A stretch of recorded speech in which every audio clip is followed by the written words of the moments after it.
Hacemos o Sí, sí, hola, maestra, ¿cómo estás? Sí, yo las grabo, entonces cualquier cosa, me mandan mensajitos si necesitan algo. listo, qué pena, me la anticipé, doctora, qué pena con usted. Joel, yo creo que podemos empezar. Si no estoy mal, íbamos, ya creo que en esta clase vamos a terminar principios. La meta es terminar principios en esta clase y cumpliremos con el cronograma tal cual como lo hemos llevado. Tranquilo, Diego, que le vaya muy bien en el viaje.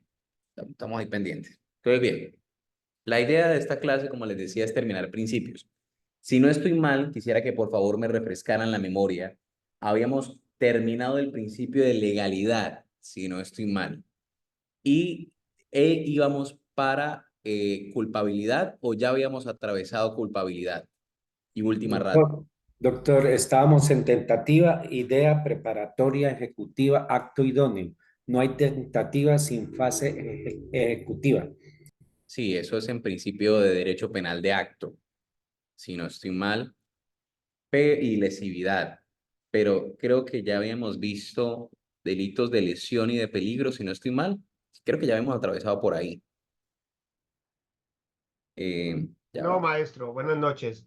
Buenas Quedamos noches. en legalidad en sentido formal y legalidad en sentido material. Ah, bueno, excelente. Entonces vamos a empezar desde ahí. Listo. Muy bien.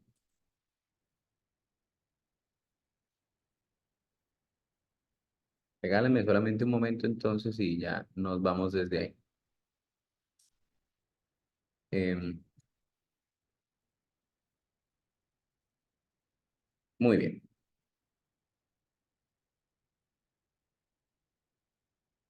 Me confirman en el momento en el que por favor vean mi pantalla. ¿Ya la ven? Sí, doctor, ya la vemos. Muchas gracias, doctor Carlos. Entonces empecemos.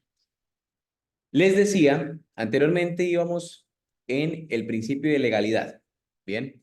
Entonces, el principio de legalidad se podía entender como dos clases o dos modalidades del principio de legalidad. La legalidad en sentido formal y la legalidad en sentido material. En sentido formal, les dice que nadie puede ser juzgado sino con una pena o con un delito que contemple una pena preexistente al hecho que se imputa. Me voy a explicar. Supongan que mañana el legislador dice está prohibido tener camisa de café de a cuadros y van a investigar a Carlos por eso. Por ejemplo, porque el día de hoy lleva una camisa, no sé si la cámara me alcanza a captarla bien, pero veo que lleva una camisa de cuadros. Entonces Carlos dice, venga, suponiendo que este sea el fenómeno. Carlos dice, espérese un momentico, es que, ¿cómo me van a condenar por algo que yo hice cuando estaba permitido? ¿Sí me hago entender? La ley debe ser previa al hecho, no posterior. Si yo hago algo hoy, no puede ser castigado penalmente mañana y que a mí me juzguen por eso. Pues a partir de mañana entonces empiecen a castigar a las personas. Es básicamente esa figura. Se le llama popularmente la no retroactividad de la ley penal. ¿Eso qué quiere decir? Que la ley penal no puede mirar con retrovisor. Bien, es decir, no puede echar para atrás por regla general. ¿Cuál es la excepción? Cuando la ley penal contempla un beneficio que no contemplaba anteriormente. Supongan ustedes que, por ejemplo, yo mato a alguien hoy. Bien, hoy el homicidio tiene una pena de 25 a 45 años normalito. Entonces lo mato hoy. Y mañana sale una reforma que dice que el homicidio ahora tiene una pena de 15 a 30 años de prisión. Entonces, esa ley de mañana se me puede aplicar. ¿Por qué? Porque el artículo 29 dice que la ley posterior o la ley favorable, aunque posterior, puede aplicarse. ¿Estamos claros hasta ahí? Perfecto. Ahora, esa es la legalidad en sentido formal, un tema de leyes en el tiempo. La legalidad en sentido material, pues es ya que la ley defina de manera inequívoca y expresa cada una de las particularidades del delito. Entonces acá les generaba, creo que estas reglas ya las habíamos visto, si no estoy mal, si no las repasamos yo no tengo ningún inconveniente, algunas reglas que se derivan del principio de legalidad. Prohibición de analogía, es decir, si el legislador solamente castiga una conducta, está prohibido al intérprete generar o amplificar el castigo. Con esto me voy a explicar, yo no sé si ya hablé acá en algún momento de qué, de un tipo penal que contemplaba unas sanciones para el contrabando de hidrocarburos. ¿Lo mencioné? Muy bien. No, señor. Quiero que presten atención al No, presente caso. señor. Perfecto, lo explicaré entonces. Quiero que presten atención al siguiente caso, a ver qué opinan. Por allá para el año 2011, el Código Penal colombiano tenía un pequeño inconveniente. Bien, tenía un pequeño inconveniente. Decía, presten atención a la fórmula lingüística que utilizaba. Sancionaba, digamos, los hidrocarburos de la siguiente manera. Quien transporte, trafique, lleve consigo hidrocarburos, obviamente que no pertenezcan al territorio nacional, pero sancionaba de la siguiente manera. Decía, de 1 a menos de 30 galones, tanta pena. De más de 30 galones hasta 60 galones, tanta pena. Y mayor a 60 galones, tanta pena. Si ustedes se dan cuenta y hacen el cálculo, digamos, matemático, dice de 1 a menos de 30. Y después pasa a más de 30. Hasta 60. Es decir, el hasta involucra el 60, hasta 60. Y después dicen mayor a 60. Esta expresión denota que quedó por fuera la conducta de llevar 30 galones. ¿Sí se dan cuenta? Porque dice de 1 a menos de 30 y de más de 30 hasta 60 y de más de 60. ¿Me hago entender? O sea, lingüísticamente quedó por fuera. A un tribunal se le presentó el problema y dijeron, venga, ¿y qué pasa si lleva 30? Entonces la gente empieza, no, pues lo castigamos por 29. No, pero es que lleva 30. No, pero lo castigamos por 31. Pero castigo tienen que haber, decía la gente. La regla, o digamos este principio, le resuelve ese dilema. El legislador, ¿qué conductas castigó? Llevar de 1 a menos de 30, llevar de más de 30 hasta 60 y llevar más de 60. El legislador no castigó llevar 30. Si ustedes quisieran castigar el llevar 30, como se castiga el llevar de 1 a 29, están utilizando analogía. ¿Sí se dan cuenta? La analogía les sirve para predicar las consecuencias jurídicas de la situación A en la situación B, aun si la situación B no está arreglada. Eso es lo que cualquier persona podría entender por analogía. Bien. Pero se prohíbe la analogía porque el principio de legalidad me dice que el legislador tuvo que haber sido lo suficientemente claro. Imagínense dejar al arbitrio del juez cuándo es que él cree que se puede aplicar la legislación penal y cuándo no. ¿Sí se dan cuenta lo difícil que es? Miren, doctores, mañana tengo una audiencia que les voy a comentar. Uno tiene que generar alguna cercanía. Mañana tengo una audiencia. Es de un caso muy complejo y es el único cliente que yo tengo privado de la libertad. Es decir, que está en medida de aseguramiento. Y la audiencia posee este problema que voy a permitirme explicar. Es un problema difícil. Bueno, no es difícil, o lo voy a hacer ver fácil. Bien.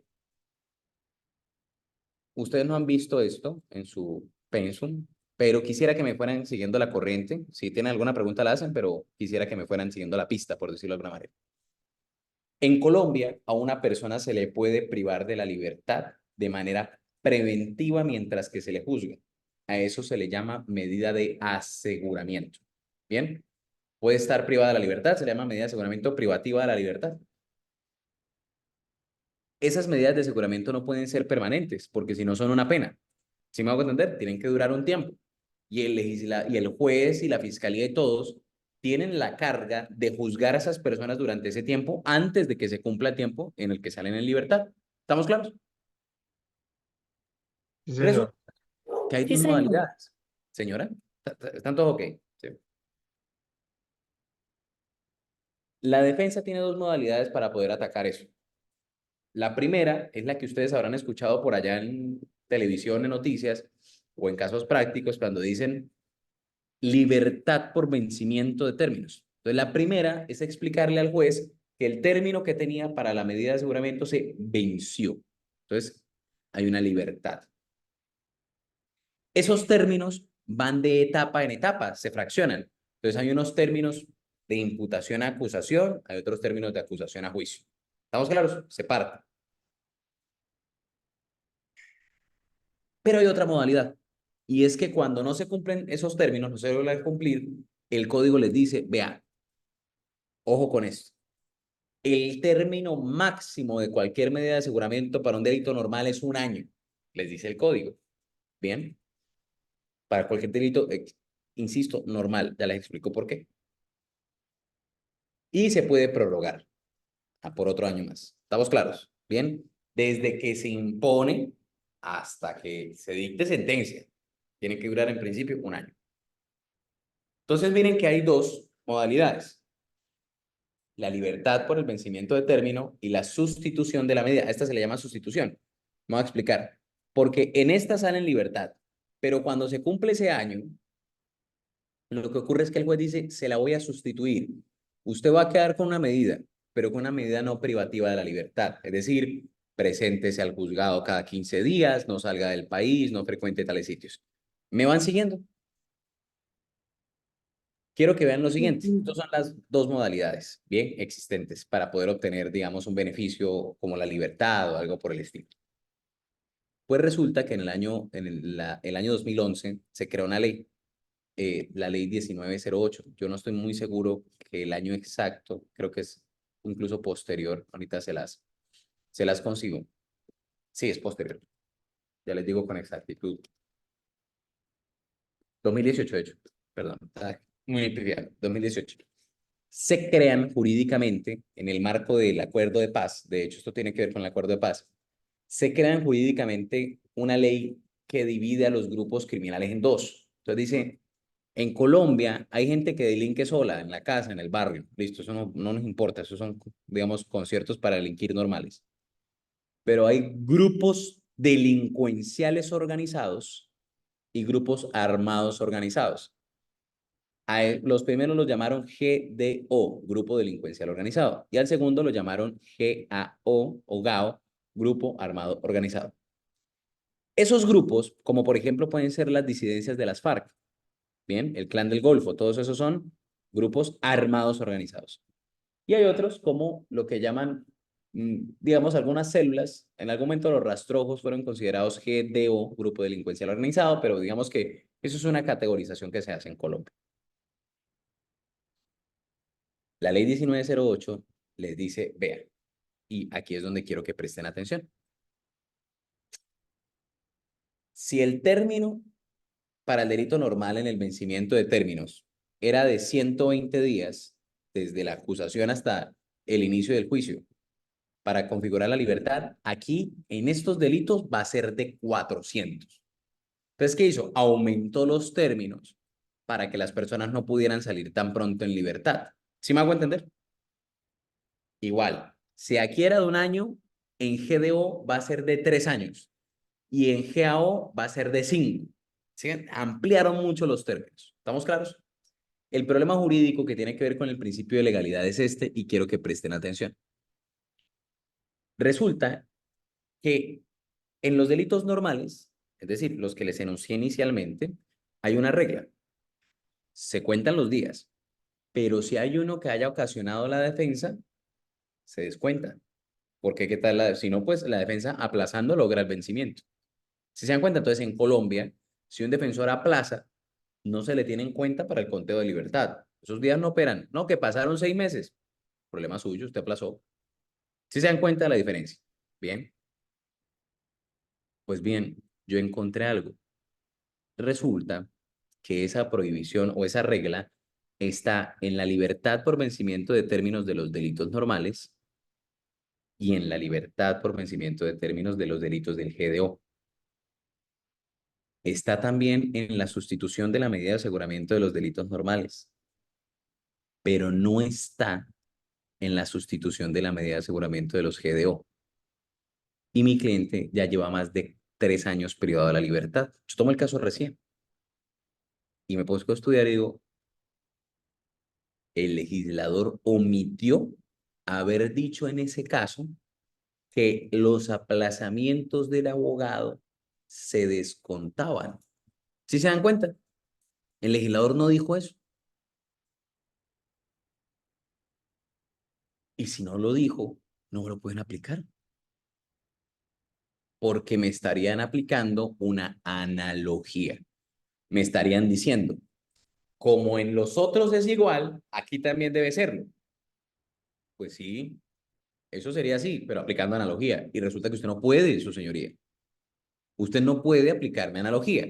Y a esa analogía, apreciados colegas, se le denomina, cuando es para castigar, analogía in malam partem, es decir, analogía en mal para la parte. Y es, usted me va a querer afectar con una regla que proviene de un enunciado normativo que no se me aplica para mí. ¿Estamos claros? Lo que sí se permite en Colombia para aplicar analogía es cuando se busca aplicar la analogía in bona parte o en favor para la parte. ¿Me hago entender? O sea, si está permitido para acá, está permitido para acá, esa analogía sí se permite. Pero no cuando se trata de, digamos, acabar con la libertad. ¿Estamos claros? Entonces, básicamente ese es el primer principio, prohibición de analogía. El segundo, prohibición del derecho consuetudinario. Pues imagínense ustedes diciendo, no, aquí básicamente por pura tradición castigamos gente, no, derecho penal debe ser legal. La prohibición de retroactividad, que fue ya lo que ya les expliqué, no se puede aplicar una ley posterior a un hecho anterior a la ley. Y la prohibición de leyes y penas indeterminadas. Bien, es decir, tiene que estar claramente determinada. Ahora, vamos con el principio ahora sí de culpabilidad, que era al que me iba a remitir el día de hoy. El principio de culpabilidad, apreciados colegas, básicamente les dice que no hay pena sin culpabilidad. Básicamente, este principio les dice, es un conjunto de exigencias o imperativos dados al legislador en torno a la manera como debe configurar el derecho penal respecto a los requisitos. Pero lo que les dice en realidad es que no solamente debe bastar los elementos objetivos para poder condenar a una persona, sino que se deben tener en cuenta los aspectos subjetivos. Debe haber una mínima relación del sujeto a condenar con el hecho en cuestión. Me voy a explicar. Los grandes libros de derecho penal, o sea, los históricos, explican el principio de culpabilidad con la Biblia. Bien, porque en la Biblia aparecen castigos de legiones enteras de una familia. Es decir, se castigará a tus hijos de tus hijos y a los hijos de tus hijos de tus hijos. Bien, este castigo es el mejor ejemplo teórico o pedagógico para poder explicar lo que intenta prohibir el principio de culpabilidad. ¿Cuál fue la relación de mi hijo con mi delito? Ninguna. ¿Por qué debería ser castigado mi hijo? ¿Me hago entender? La mejor expresión la pueden ver actualmente, por ejemplo, en la forma en la que funciona el derecho penal para adolescentes. Si, por ejemplo, mi hijo, no tengo, pero supongan que tiene 15 años para ser juzgado por el sistema de responsabilidad penal para adolescentes. Y va y mata a una persona, como un sicario, por ejemplo. Es un sicario mi hijo.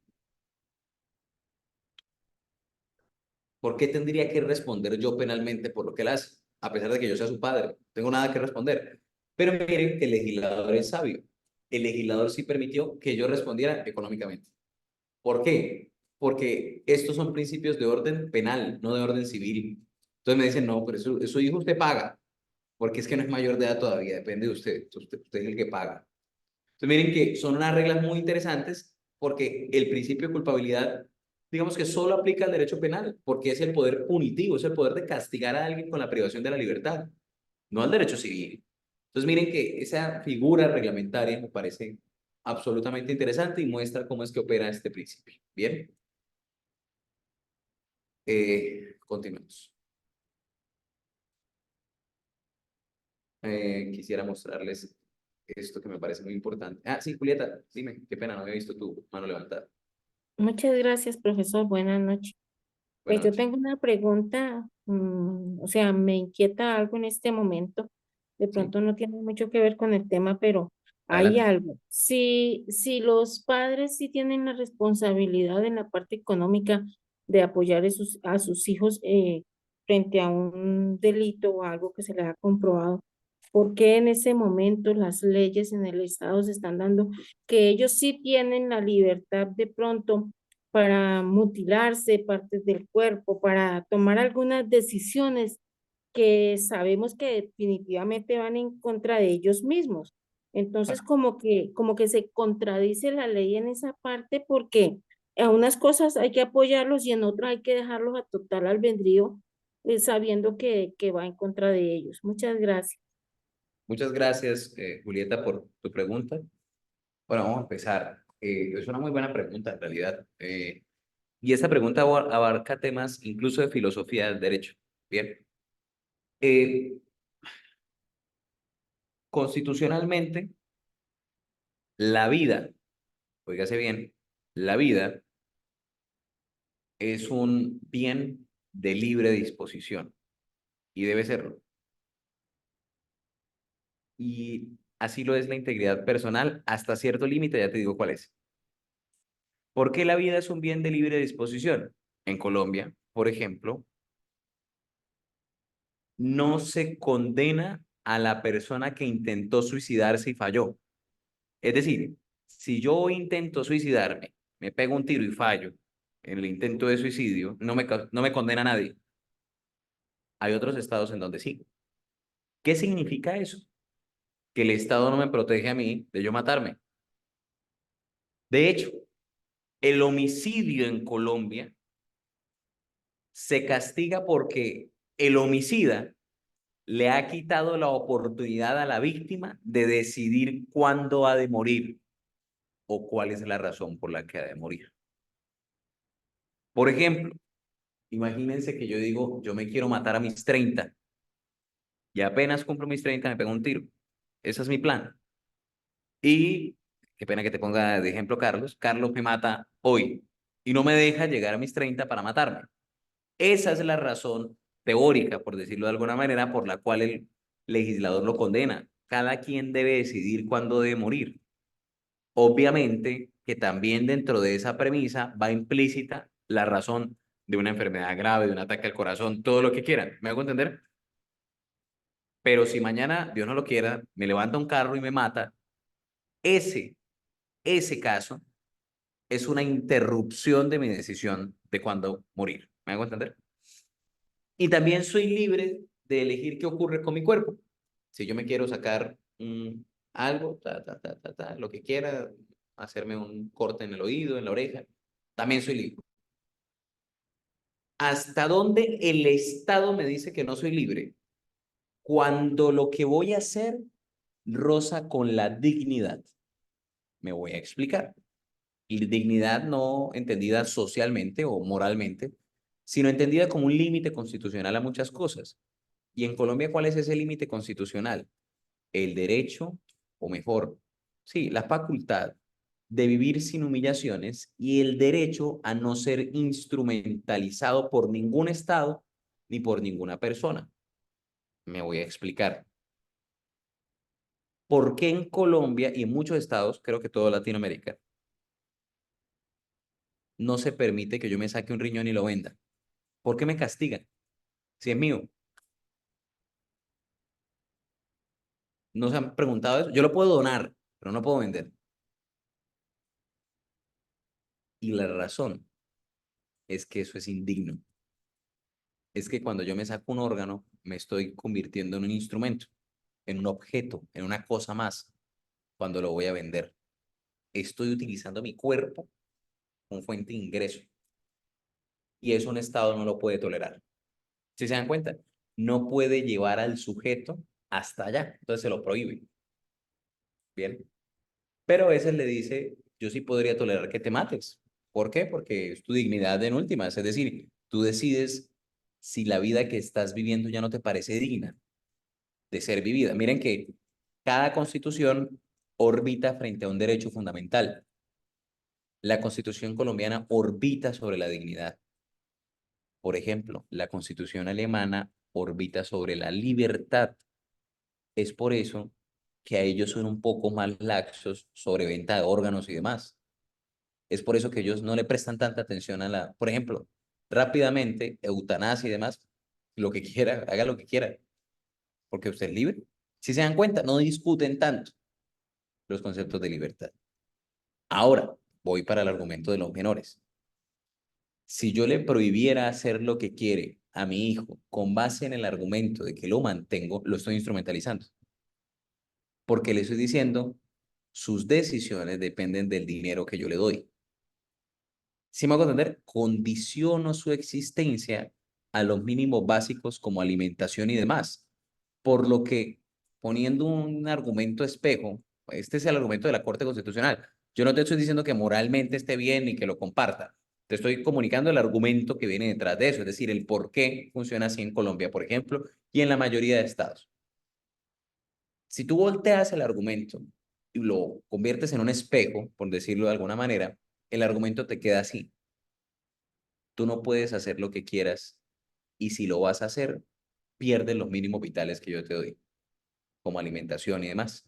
Bien, esa sería la razón por la cual yo no puedo condicionar, digamos, algunos elementos del desarrollo de mis hijos bajo los conceptos de alimentación y subsistencia y demás. Esa es, digamos, el argumento principal. Bien, dignidad es el fondo del argumento. Ahora, espero que haya resuelto tu duda en ese caso. Me pareció excelente tu aporte. Ahora, Muchas gracias, profesor. con todo gusto. Resulta que por culpabilidad, esto creo que se los puedo explicar sin la diapositiva, creo que sería hasta más sencillo. Permítanme un momento. Por culpabilidad se entienden lo que nosotros llamamos tres voces, por decirlo de alguna manera. ¿Qué significan tres voces? Pues tres conceptos, ¿sí? Tres significados. Bien. El primero es quizá procesal. Cuando ustedes dicen lo declararon culpable. Bien. Entonces, a eso no me voy a referir. Quiero que entiendan que en este momento no me estoy refiriendo a eso. Entre otras cosas, porque esa expresión culpable es, digamos, muy conflictiva. Principalmente, por ejemplo, en Colombia no se utiliza. En Colombia a la persona se le declara responsable penalmente. Es decir, que tiene el deber de responder por un delito y que la forma en la que va a responder es con una pena. Bien, esa es la primera regla que deben conocer. Ahora,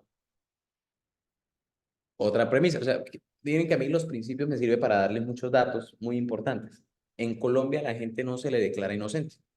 Eso es una cosa importante. Cuando la sentencia sale a favor del procesado, nunca dice declarar inocente a tal persona, como si dice declarar responsable penalmente a tal persona. ¿Alguno me puede decir por qué?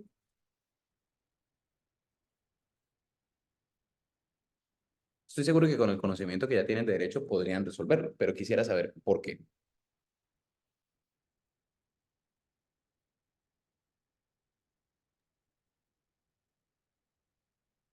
Porque se parte del principio de que de entrada es inocente, ¿no? Excelente, Rodrigo, muy bien. Porque el artículo 29 de la Constitución les dice que toda persona se presume inocente hasta que no se demuestre judicialmente que es responsable. Entonces, 29. Entonces, yo no puedo declarar lo que ya presumo. O sea, imagínense que yo diga, bueno, yo te presumía inocente, ¿no? Pero te declaro ahora. No. O sea, si me presume, déjeme así. Y punto. Porque no se me venció la presunción. Usted no puede declarar algo que ya el ordenamiento jurídico decía que yo era. Eso es una presunción. Bien. Primer punto, entonces, culpabilidad entendida como fenómeno procesal. Te declaro culpable. De eso no voy a hablar. Segundo punto, el derecho penal les dice que delito es una conducta típica, antijurídica y culpable. Bien, ese culpable hace referencia a la categoría jurídica de culpabilidad. Bien, Y esa categoría jurídica de culpabilidad, pues digamos que es entendida doctrinalmente como un juicio de reproche que se le hace al autor de la conducta, a través de la cual se intenta en algún momento identificar si merece ser castigado con pena. Entonces, ahí ustedes van a encontrar, eso lo vamos a ver más adelante, ahí ustedes van a encontrar la imputabilidad o la inimputabilidad, la exigencia de un comportamiento conforme a derecho, es decir, algunas preguntas que se va a hacer el ordenamiento jurídico para saber si puede aplicar una pena en un caso concreto. A eso tampoco me voy a referir en este momento, es decir, no me voy a referir a un elemento del delito. Pero miren que ya van dos voces de la palabra culpabilidad. Es a la tercera a la que me voy a referir. Muy bien, Edison. Es a la tercera a la que me voy a referir. Y es a la culpabilidad entendida como principio. Ese principio les exige al legislador y al juez una conexión, escúchese bien, de orden psicológico entre la conducta que se realiza, ¿bien? O entre el sujeto mejor y la conducta que se realiza, o entre la conducta del sujeto. Es decir, les indica que yo no puedo responder únicamente por la causalidad. Me voy a explicar. Imagínense, por ejemplo, que yo soy el dueño de una empresa, el accionista mayoritario, y delego a Carlos, a Rodrigo y a José Giovanni, y también a Julieta, para que la gerencien y para que se encarguen de todo lo que se tienen que encargar. Yo, mire, yo soy, discúlpeme la expresión, yo soy el de la plata. Usted, José, me vigila el tema financiero, usted me vigila el tema del cumplimiento legal, usted, Julieta, me vigila el tema del tratamiento con los empleados y José Giovanni con los proveedores. Yo quiero vigilar muy bien. De repente, entre ustedes cuatro se asociaron para lavar activos con la empresa y se hicieron millonarios y yo no sabía. ¿Sí se dan cuenta? Este principio les sirve para entender muy bien que yo por el solo hecho de ser el dueño de la empresa no puedo responder penalmente. Yo tenía que tener una mínima conexión de lo que estaba pasando, es decir, no basta con el hecho de existir para responder penalmente. Debe haber una conexión entre el hecho y yo, y aquí no hay ninguna. ¿Sí se dan cuenta de la diferencia, apreciados colegas? Muy bien. Continúo. Este principio es uno de los principios más interesantes del derecho penal. Este principio se llama principio de intervención mínima. Como su nombre lo indica, les dice que el derecho penal debe intervenir lo menos posible en la sociedad. Lo contrario es algo que el profesor Raúl Eugenio Zaffaroni, de Argentina, ha venido llamando la hiperexpansión del derecho penal. ¿Qué significa esa hiperexpansión? Que al parecer el legislador le ha parecido muy interesante que todos los problemas se resuelvan con el derecho penal. Entonces ha dicho, permítanme un momento, por favor.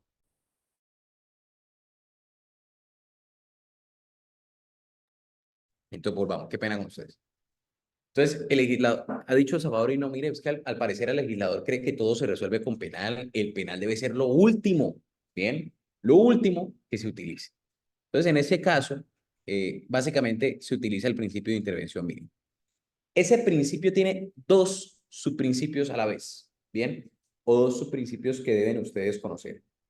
El primer subprincipio que deben conocer es el de última ratio. ¿Lo han escuchado?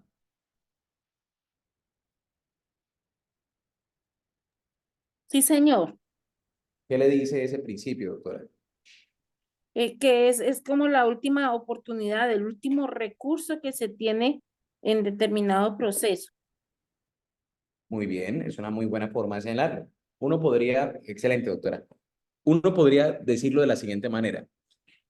Última ratio traduce del latín última razón, y última razón debe, digamos, traducirse a un español contemporáneo como el último mecanismo, la última forma. Entonces, les dice, el derecho penal debe ser lo último que usted debe llegar a utilizar en un problema.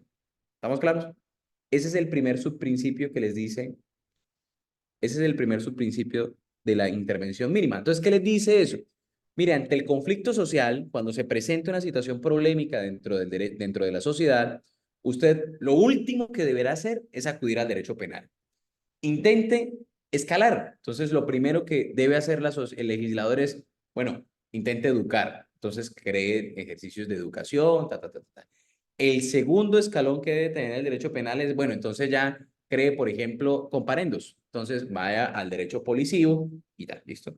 Entonces, y ya el tercer escalón, por ejemplo, sanciones severas a nivel administrativo, cierres de locales, clausuras de tal cosa, excelente. Y ya si no pudo, utilice el derecho penal.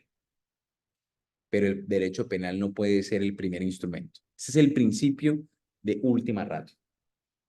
Y el segundo, ya voy, regálame un momentico a mí. Y el segundo subprincipio es el de fragmentariedad. El derecho penal es fragmentario. ¿Qué significa eso? Básicamente les dice que no todas las conductas que están prohibidas por el ordenamiento jurídico en general son necesariamente de interés del derecho penal. Al derecho penal solo le interesa un fragmento de esas conductas, las más graves en contra de la sociedad. Estoy viendo aquí que se ve la biblioteca atrás. Imagínense, por favor, que todas estas casillas de libros, esta casilla, es decir, todas las casillas de los libros, son sectores de prohibiciones del Estado. Por ejemplo, aquí está, por ejemplo, las prohibiciones de tránsito. Imagínense que ahí están las prohibiciones de las vías públicas. Imagínense en algún momento que aquí están las prohibiciones de, qué sé yo, la competencia desleal, temas comerciales o algo por el estilo. No todo eso le interesa al derecho penal. ¿Qué le va a interesar al derecho penal? Lo más grave de cada uno de esos sectores. Entonces, no porque algo esté prohibido, debe estar prohibido penalmente. Esa es la forma de entender el derecho penal de manera fragmentaria. Es decir, si esto fuera el globo de las cosas prohibidas en el ordenamiento jurídico, ¡ay! Se formaron unos corazones. No, qué forma de perder seriedad. Entonces, si esto fuera el globo de las cosas, digamos, prohibidas, solamente una pequeña parte de eso le interesaría al derecho penal. Bien, ¿qué sería lo que atente de manera más grave? ¿Listo? Amir. Gentleman, yo tengo un interrogante eh, que me ha circundado la cabeza desde casi el inicio de la clase. Sí, señor. Posiblemente usted, en su amplia experiencia, podría tener un poco más de conocimiento y eso me ayudaría a dar luces. Y es con respecto a los trabajadores de Drogas La Rebaja, que es una droguería muy reconocida e importante en nuestra república, con respecto al tema del narcotráfico y el proceso 8000. Con respecto a que entiendo yo, quizá en mi vasta ignorancia frente al tema, que esta empresa está a nombre de los trabajadores y luego el Estado tipifica el tema del narcotráfico y empieza a perseguir a las personas que están involucradas en ello, pero en la empresa quedó a nombre de los trabajadores.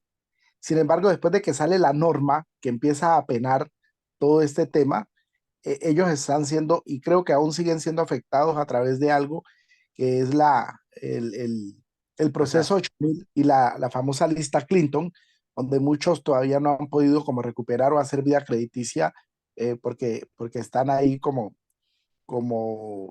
pagando esa situación. ¿Hubo algún fallo ahí en el sistema del derecho cuando nace la ley y va hacia atrás? De hecho, un rector de la universidad donde yo trabajo cayó ahí porque todo también se dio a un show mediático, lo mismo que un compositor, Jairo Varela, era el director del grupo Nietzsche, también se vio implicado en ese tema y al final de cuentas y cayendo a la luz del día, al Estado le tocó pagar indemnización a muchas personas, entre ellos dos, entre ellos al rector y a Jairo Varela. ¿Qué sucedió ahí entonces con el derecho penal, mi doctor? Claro, excelente, muy bien. Mire, pues básicamente varias cosas que cuando uno va a hablar de drogas la rebaja, tiene que tener en cuenta varias cosas. La primera es que drogas la rebaja se demostró judicialmente que desde los años 70 le pertenecía a los Rodríguez Orejuela, es decir, a un grupo de narcotráfico que utilizaba o aumentaba actividades económicas de lavado de activos a través de droga en la rebaja.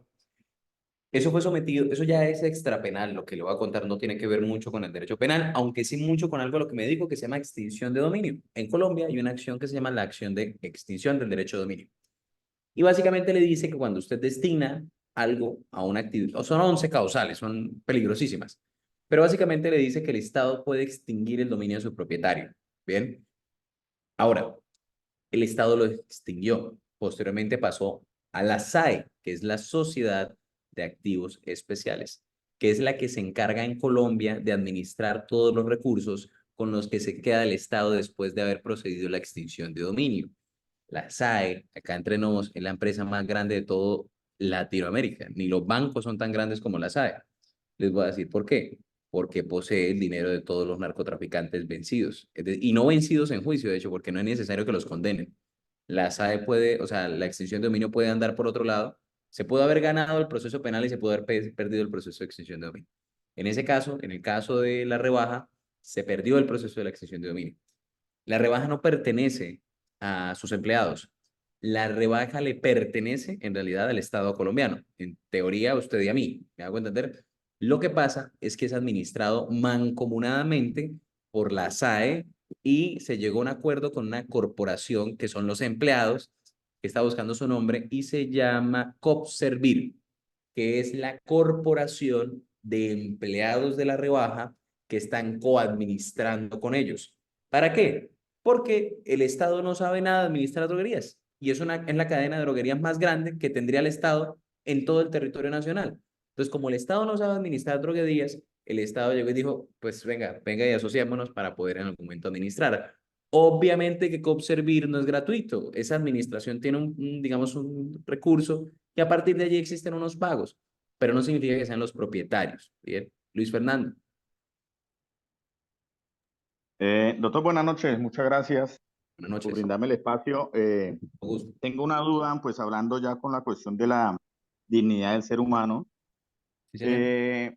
En la situación de un caso, hablándolo así de mal llamado, de aquellas personas que se prestan para transportar drogas, estupefacientes dentro de su cuerpo, mal llamado mulas, ¿cómo entraría, a pesar de que ya se conoce que hay un hecho punible como es el tráfico de estupefacientes, ¿no? Sí, ¿Cómo señor. entraría penalmente a entrar teniendo en cuenta que está utilizando su cuerpo para transportar y beneficiarse en una situación económica? Penalmente, ¿cómo entraría uno a categorizar esa situación ahí, doctor? Muchas gracias. Con mucho gusto. Igual, lo que pasa es que ahorita más adelante, yo creo que la siguiente semana ya vemos qué son los verbos rectores. Los verbos rectores son las conductas que el legislador a través de verbos prohibió. En el tráfico de estupefacientes prohibió transportar, llevar consigo, portar, vender, suministrar, fabricar y una gran cantidad de verbos que están prohibidos. Sin embargo, el derecho penal, digamos, es indiferente frente a si la persona se está mediatizando o no. Verdaderamente es un tema de deshumanización del derecho penal, ¿no? Lo entiende como si fuera igual al que envía la droga, o sea, no tiene ningún inconveniente el derecho penal con eso. Principalmente porque se entiende que en últimas es un ejercicio económico. Diferente sería, por ejemplo, doctor, y esta respuesta sí la tiene el derecho penal, que a mí me condicionaran, me secuestraran a mi mamá, por ejemplo, y me dijeran viaje con droga o si no se la matamos. Entonces, mire que ya me están instrumentalizando.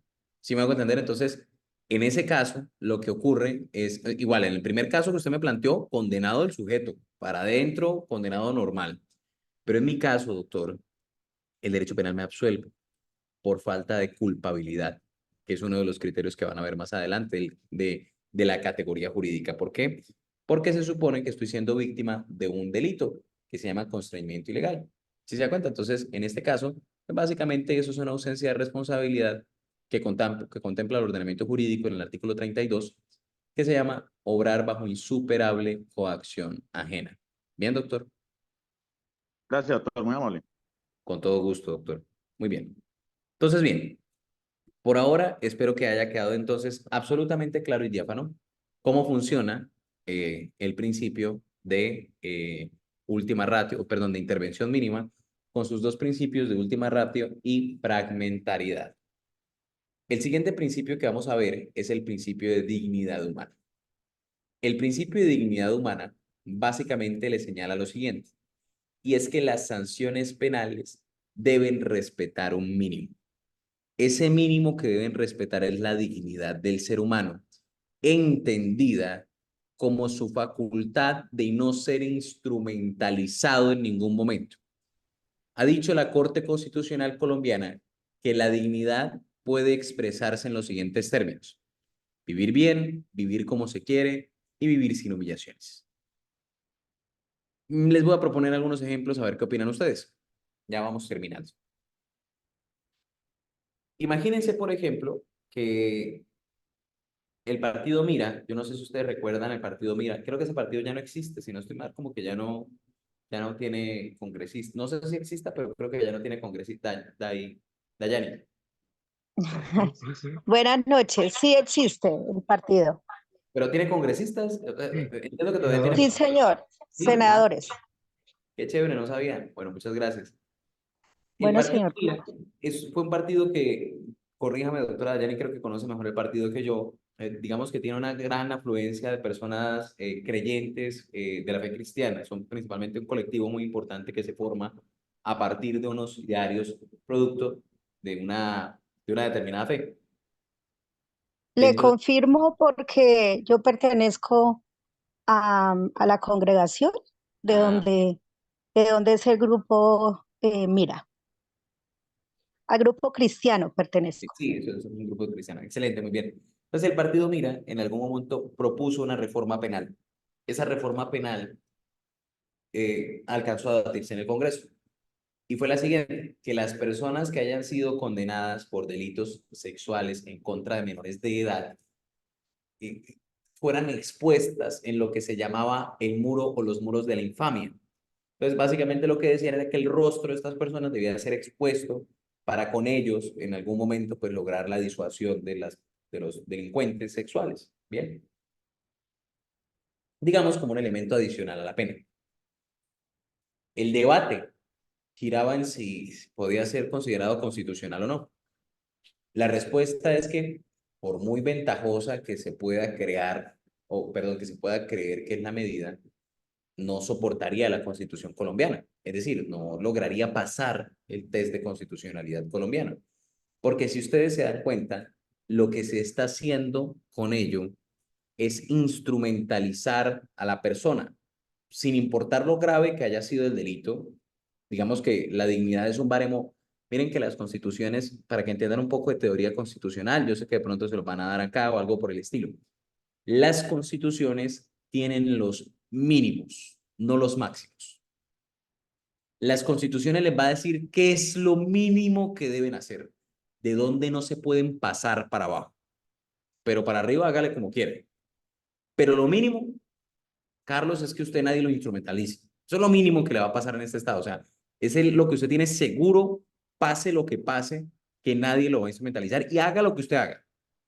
Eso es una garantía. Bien, lo pueden condenar a 60 años completo, que es lo máximo que permite el ordenamiento jurídico, pero no lo van a instrumentalizar.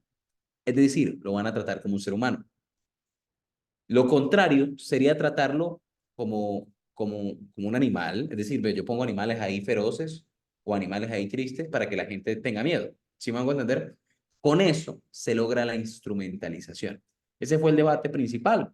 Y hay debates accesorios, como por ejemplo, puede tener un preso por cualquier delito, desde hurto hasta, qué sé yo, prevaricato, lavado de activos, qué sé yo, delitos contra el Estado, contratos sin cumplimiento de requisitos legales.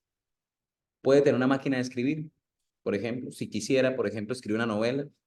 Entonces, eso, tutelas se han presentado y la Corte Constitucional ha ido perfilando su tesis y ha dicho, venga, es que lo único que este tipo pierde cuando lo condenan es la libertad, no pierde otra cosa. No deja de ser una persona, no deja de tener dignidad, no deja de poder realizar su proyecto de vida, lo puede realizar, pero con las limitaciones locomotrices, es decir, dentro de este espacio. Perdió su libertad. Eso es lo que perdió. En Colombia se le agrega otra cosa. Hay gente que solo pierde la libertad en otros estados, En Colombia se pierde la libertad, teóricamente, porque se vuelve nada la persona, o sea, duerme en un sitio habilitado para dormir 25, duerme en 78. Pero en Colombia también pierden los derechos civiles y políticos, es decir, no puede elegir ni ser elegido. Bien, perdón, los derechos políticos, los derechos civiles era un error que los perdieran, pero pierde los derechos políticos. Bien, Julieta. Doctor, muchas gracias. Si de pronto puedo hacer un aporte, porque es que me traje a la memoria, creo que es la teoría de Kant en filosofía, donde habla de la fe en sí mismo y no simplemente mirar la persona como un medio, como algo, como lo que se está diciendo, siempre respetando la dignidad humana. Es así, ¿cierto? Brutal. Y es que viene. Brutal ese concepto, así es, ese concepto viene de Kant, doctora. Y de hecho, se ha dicho que el concepto de dignidad que ha utilizado la Corte Constitucional colombiana es un concepto de dignidad precisamente kantiano. Es decir, proviene directamente de Kant, tomado y copiado de él.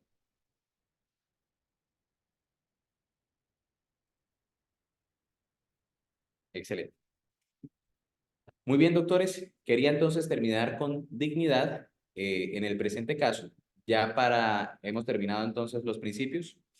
Ya para el siguiente, digamos, encuentro que vamos a tener, les voy a pedir que por favor tengan muy presentes o abiertos sus códigos. Donde quiera que vayan a estar, si se van a conectar desde el computador, habrá una pestañita con la ley 599 del año 2000 para explicarles con el Código Penal colombiano, digamos, la estructura de la teoría del delito. ¿Listo? Y vamos a partir de allí empezar ya a resolver algunos casos particulares. ¿Les parece? Sí, doctor, muchas gracias.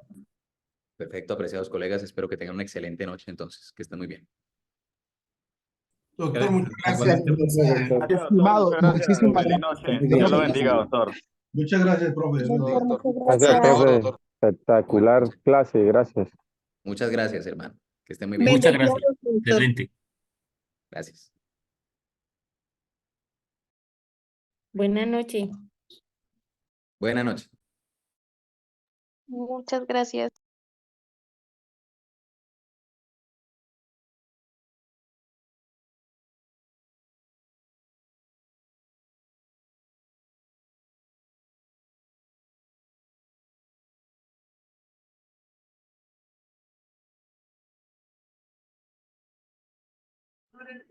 Compañeros, ¿hoy tenemos otra clase o solo era esa?